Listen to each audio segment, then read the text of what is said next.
Versículo 32. Pois ide, ordenou Jesus, e eles saindo passaram para os porcos, e eis que toda a manada se precipitou, despenhadeiro abaixo, para dentro do mar, e nas águas pereceram. Então Jesus ordenou e eles foram.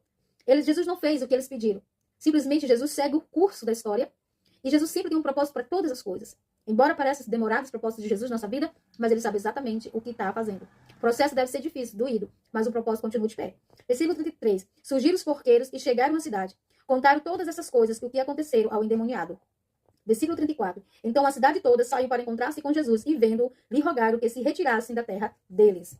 Vamos meditar um pouquinho nesses dois versículos. Fugiram os porqueiros, né, aqueles que ficaram com prejuízo porque viram suas manadas de criação de porcos serem lançados do despenhadeiro abaixo. Chegando à cidade, com certeza alvoroçados, contaram as coisas totalmente diferentes e distorceram tudo, né? Distorceram tudo. Contaram todas essas coisas e o que aconteceu com o endemoniado. Ou seja, a importância da perca dos porcos foi muito mais relevante para eles do que ver um homem, dois homens sendo curados. Ou seja, eu não me importo com o que aconteceu com eles, se eles foram ou não curados.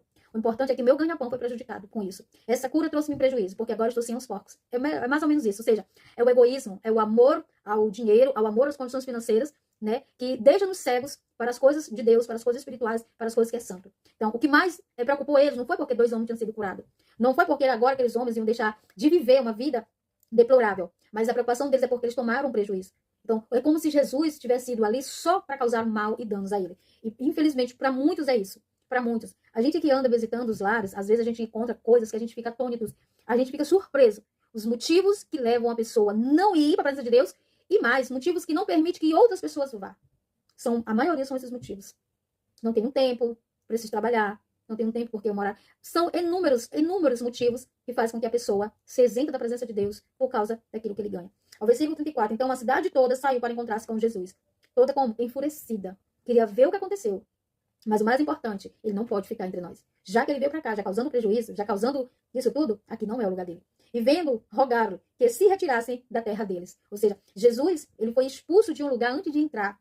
Ainda já na beira do caminho. Por quê? Porque ele tinha feito uma cura. E essa cura foi tida para aquelas pessoas tão inferior, que eles expulsaram Jesus. Porque a perda que eles tiveram foi muito mais doído, muito mais relevante para eles. Então, quando as coisas terrenas, ela toma lugar e espaço das coisas espirituais, a gente fica tão cego que a gente não consegue ver nenhum milagre. A gente não consegue ver a bondade de Deus. Tudo que a gente consegue ver é o nosso ganho. E quando nós perdemos, e quando aquilo se sai das nossas mãos, a gente entra em desespero. E foi exatamente o que aconteceu com esses homens porqueiros. Aquele lugar era um lugar onde eles criatório de porcos. Então eles faturavam com aquilo ali. E quando era isso que o inimigo queria. A intenção dele é que se ele sabia exatamente o coração daqueles porqueiros.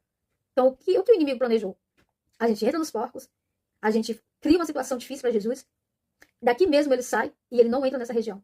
Porque essa região é nossa, nós dominamos essa região, nós estamos aqui há muito tempo e nós vamos continuar aqui. Porque para cada região, não pode observar, há um espírito maligno que rege naquele lugar. Observa que há lugares que é tomado por alcoolismo, por droga, por prostituição. Então, e quando alguém chega ali para trazer algo novo, diferente, uma vida nova, muitas vezes aquela pessoa, ela sofre hostilidade. Ela é expulsa daquele lugar, ela é rejeitada daquele lugar. Por quê? Porque o que predomina ali, o reino das trevas, o lugar que está manifestado ali, ele se relevanta com hostilidade para expulsar aquela pessoa que veio para expulsar ele. E foi exatamente o que aconteceu com Jesus. Jesus foi expulso daqui, com grande hostilidade, pelo inimigo, que entrou no coração daqueles homens e cegaram o entendimento daqueles homens. E eles viram o Filho de Deus, viram o que ele tinha feito, mas não reconheceram, não submeteram e, expulsaram Jesus dali. Amém? E eu vou continuar no capítulo 9. E se você quer saber o restante dessa história, não perca o próximo capítulo. Que Deus te abençoe.